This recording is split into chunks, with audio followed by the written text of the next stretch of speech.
ብሩኬ ስቶሪ ላይ ተጠማምደዋል። እንግዲህ ሜንሽን እየተደራረጉ ነው። በዚህኛው በኩል ደግሞ ሌላ ታሪክ ተጀምሯል። በጣም ያሳዝናል። ሰላም ሰላም፣ ውድ ቻናል ቤተሰቦች እንዴት ናችሁ? ሰላማችሁ ይብዛ። ለዚህ ቤት አዲስ የሆናችሁ ካላችሁ ላይክ፣ ሰብስክራይብ በማድረግ ቤተሰብ ሆኖ ተው አበረታቱኝ። ቪዲዮ ስሰራ ላይክ አድርጉልኝ። እውነት የእናንተ ላይክ ለኔ ሞራል ይሆነኛል ውዶችዬ። እንግዲህ ዛሬ የሀይሚ ቀን ነው ታውቃላችሁ። ሀይሚዬ ልደቷ ነው።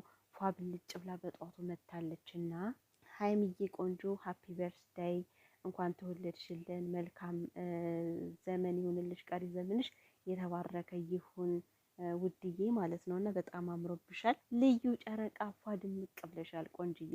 የዛሬ ዓመት እንግዲህ ከብሯ ጋር ነበር ያሳለፈችው። ያው እያለቀሰች ነበረ፣ ብሩክ የሚያባብላት ሽጉጥ አድርጎ ከደረቱ ምናምን ብቻ ቆንጆ ልደት ነበር ያሳለፈችው። የዛሬ ዓመት ደስ የሚል ሰርፕራይዝ ነበረ ማለት ነው። ያሁኑ ደግሞ የተለየ ሰርፕራይዝ አለ እና ሁላችሁም ለሀይሚ መልካም ምኞታችሁን ተመኙ፣ ፍቅራችሁን ግለጹላት።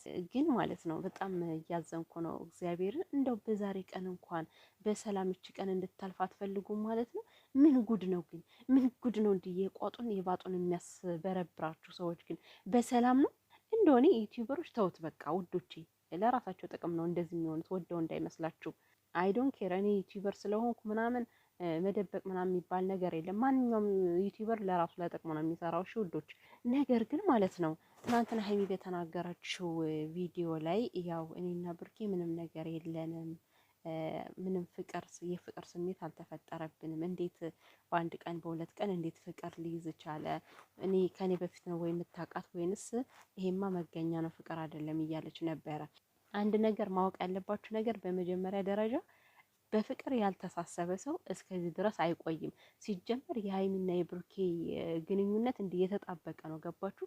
ከፍቅረኛሞችም የዘለለ ሁላ ነው የሚመስለው ማለት ነው። እንዴት ነው አንድ ሰው ሳላፈቅረው እንደዛ የምጠጋጋው የምተቃቀፈው ሂጄ ይሄን ያክል እስከ ልጅ ድረስ ማለምስ ምን አመጣው? ሀይሚና ብሩኬ እስከ ልጅ ድረስ እያለሙ ነው አይደለ? እያለሙ ነበር፣ ምንም ተመልካች እንደዛ ቢልም ማለት ነው።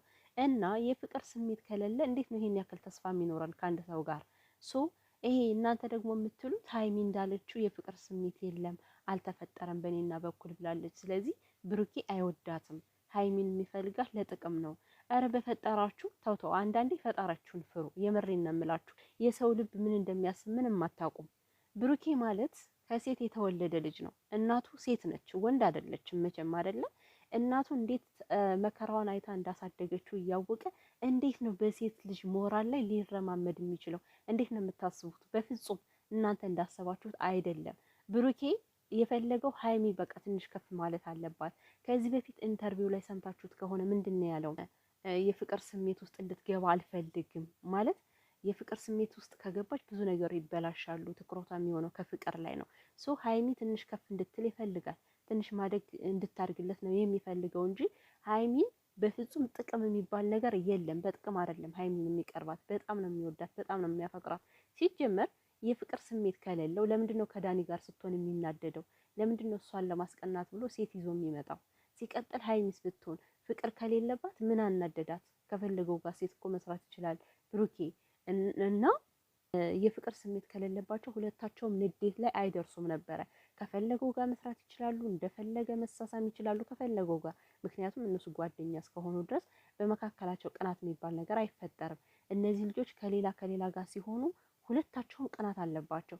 ያ ማለት ምንድን ነው? ፍቅር ከሌለ ቅናትን ምን አመጣው? እንዴት ነው የምታስቡት?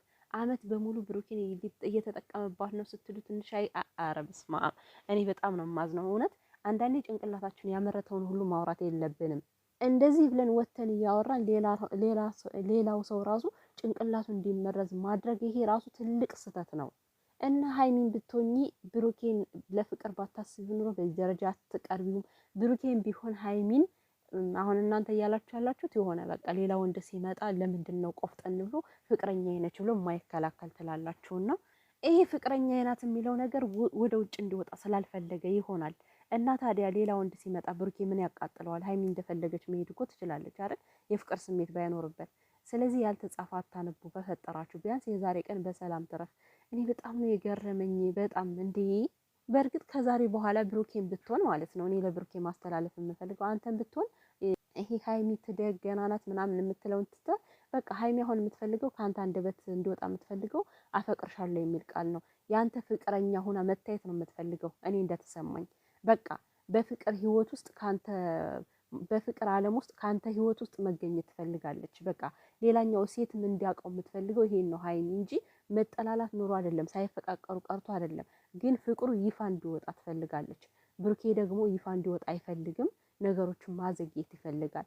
ከሀይሚ ላይ እየተረዳው ያለሁት አሁን በቃ በይፋ ፍቅረኛ ነች የሚለውን ቃል ትፈልገዋለች። ሶ ብሩኬ ይሄን ነገር ማድረግ ከቻልክ አድርገው። በቃ ለአንተም ሌላ ስም አይሰጥህ። ሀይሚን ብትሆን እንደ ፖርሳ ሴት መቀያየር ትርጉም የለውም ምናምን እያለች ነበረ እና ነገ አብራችሁ ለምትሆኑት ነገር እንደዚህ አይነት ቃላቶችም አያስፈልጉም። እናንተ ታርቃችሁ ነገ ፍቅረኛሞች ናችሁ እንደምትመጡ ሁላችንም እናምናለን። እስከ ዛሬ ድረስ እናንተ ፍቅረኛሞች ናችሁ ብለን ነበር ስናስብ የነበረው፣ ግን አንቺ ፍቅር የለንም ብለሻል ትናንትና። ግን አላችሁ አላችሁ አላችሁ። ብሩኬ እየጠበቀሽ ነው ሀይሚዬ፣ እንደዛ ብለሽ ልታስቢ አይገባም። ሲቀጥል ብሩኬ እንደነገርኩ ነው በቃ ማለት ፍቅሩን መግለጽ ካለብህ ግለጽ። በቃ ለምንድን ነው አንተ የሌለብህን ስም የሚሰጥ? ጭራሽ እየተጠቀምክባት ነው እየተባልክ እኮ ነው። አንተ ደግሞ እየተጠቀምክባት እንዳልሆነ በፍጹም እናውቃለን እኛ።